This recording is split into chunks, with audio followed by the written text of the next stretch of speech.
Ani Valerie O'Leary Dijnakoz, Anishinaabemowin Revitalization, The Direction to Cultural Connection and Identity.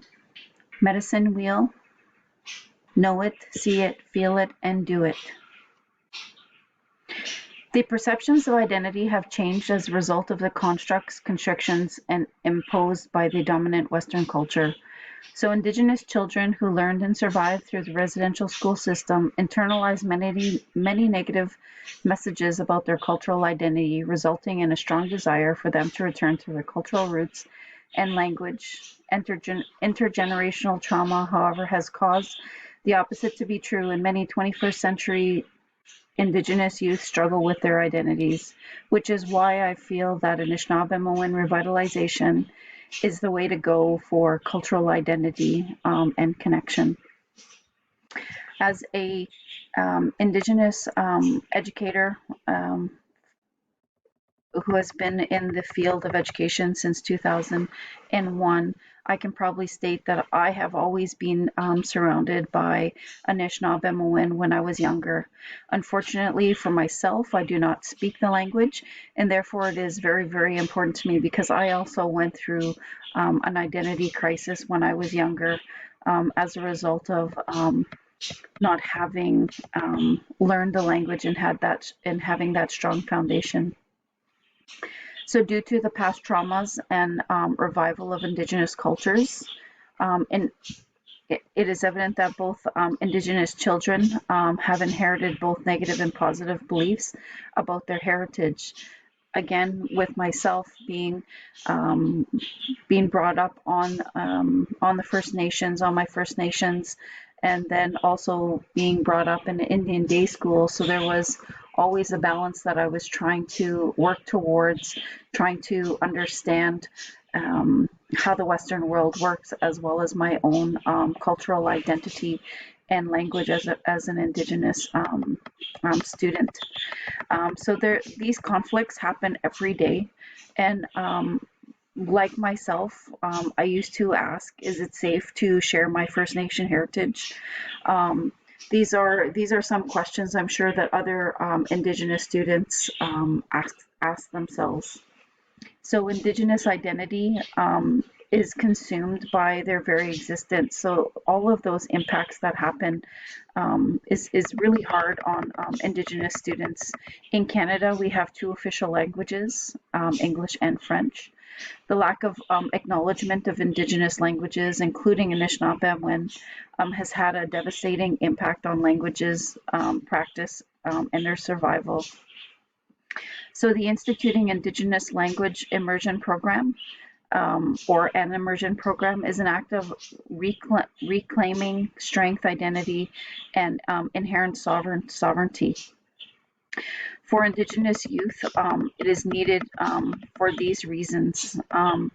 The growing resurgence of language with the introduction of Truth and Reconciliation and the release of the 94 calls to action through the Truth and Reconciliation Commission has inspired many leaders like myself to try to clear a path forward for Indigenous students. I'll go to my next slide. So questions that I thought about as I was going through this case study are, what can we learn from Anishinaabemowin revitalization to improve educational practices for Indigenous learners? And what does Anishinaabemowin revitalization programs teach us about promoting the inequity, positive identity and development, and personal and communal well-being that we want so much for all of our students? Here's linguistic diversity. So Turtle Island is what we call North America. So there are 57 Indigenous languages and families. So in Canada has 11 families and approximately 56 languages at the time of contact. At the time of contact, there may have been about 450 as opposed to the 290 known Indigenous language currently.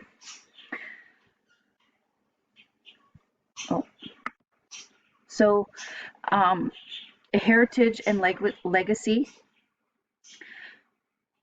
So we're responsible for honoring our ancestors and nurturing our descendants. So this is actually a piece of artwork that one of my students did about making sure that they don't lose connection, and oftentimes they do feel that they're just kind of existing and they're just kind of floating there. So I really like Anishinaabe to help them with that connection and be able to plant their roots and with that connection to the land.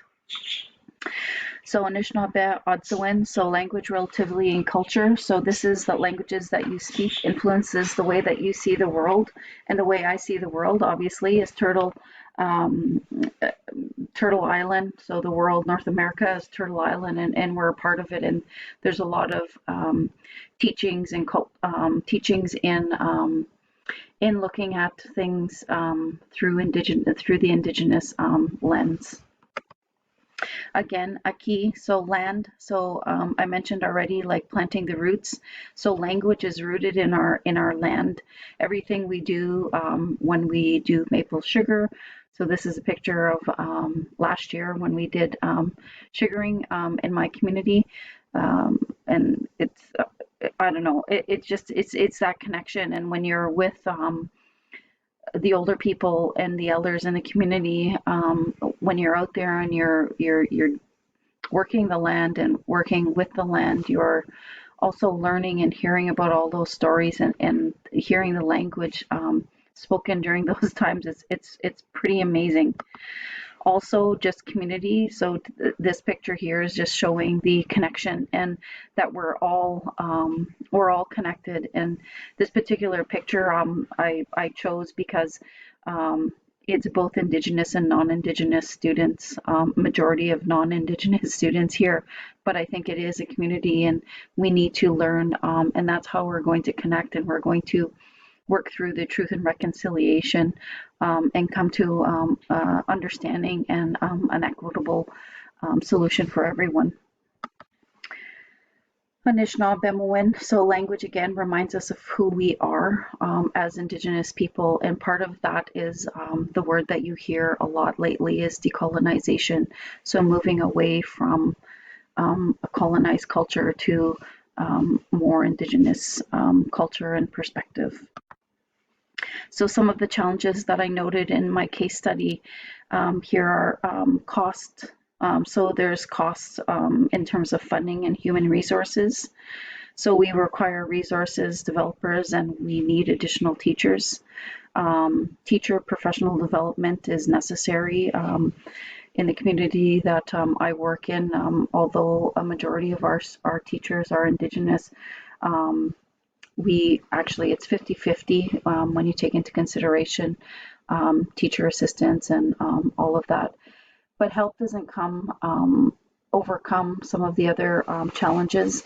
So there's a risk with students when they transition from a First Nation school to the mainstream. Language again is not as available to students. Revitalization is fundamental to providing future generations of Indigenous students with a sense of belonging, ensuring that their success in a system actually values their cultural identity and makes them have that sense of belonging. So one of the primary hidden elements and barriers that plagues Indigenous communities is the intergenerational trauma. So I know a lot of people have been talking about this intergenerational trauma, especially with the news coverage of the lost remains of children that never returned back from residential school. So this trauma has caused children and youth to become displaced, and they're feeling even more devalued in the current system. So this is made evident again through the inequality, discrimination, and blatant racism that they face regularly at the school that the high school that our students go to. There's a lot of blatant racism in many forms.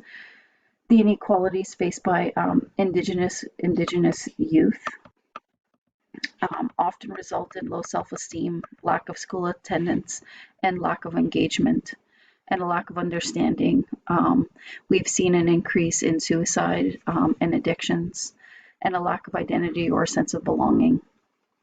So other factors that Indigenous leaders like myself are faced with are trying to improve to move forward. Again, mentioning lack of funding to support and maintain our fluent speakers. That is an area in our school system on the First Nation, is that there is not a lot of funding through Indigenous Services Canada to help us with the language initiatives, or just the language revitalization efforts that we are trying to maintain moving forward. So yeah.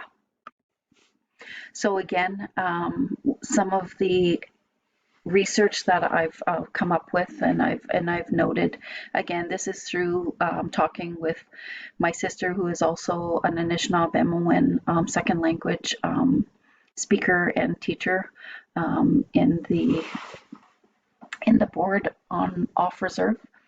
So there's still a lot immersed, but most of the time there's a lot of instruction that is non-Indigenous. They don't speak the language and or the culture. So there's not a lot of teachers or co-ethnic teachers, so that students can see that diversity. Self-esteem and cultural pride, that is still an area that I'm very concerned with.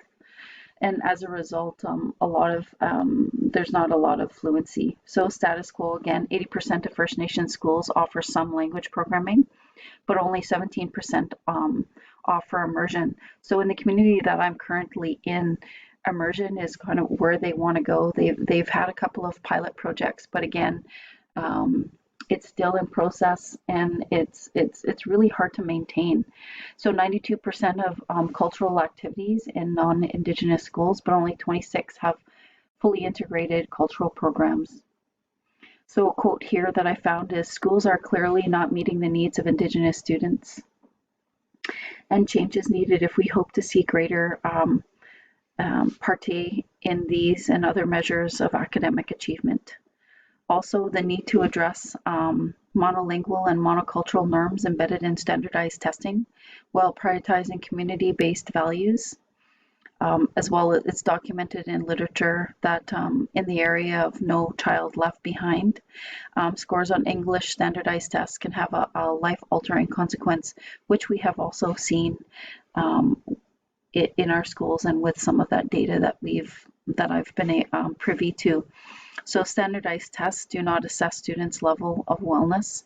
So again, with COVID and with the pandemic, students' wellness right across the board, Indigenous and non-Indigenous, that has been an area that a lot of school boards have been focusing on. In Indigenous communities, such as First Nations that I work at, that is huge. Our students are not engaging online, so, and they don't have a lot of that support at home, which is a reality of life on the reserve. So again, we want to build their strength of cultural identity, and we want their commitment, so students' commitment, teachers' commitment to the communities that we work. And again, looking at some more examples of the results, I guess. So hurried expectations. So these are some of the questions that I've been asked by teachers and parents. So I'm going to go down to why does this student entering grade 1 know all his letters, and why doesn't they know all their letters and sounds? I get that a lot in the position that I'm in. And those are hurried expectations. Change doesn't happen fast, as we all know.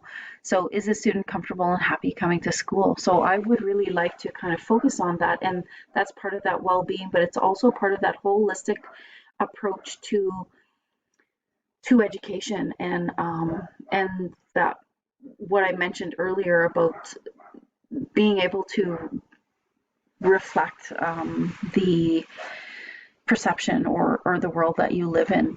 Why aren't all students reading at grade level at the end of the year? A lot of our students Fact, they are not reading at grade level. They are below grade level, and with the pandemic, they are probably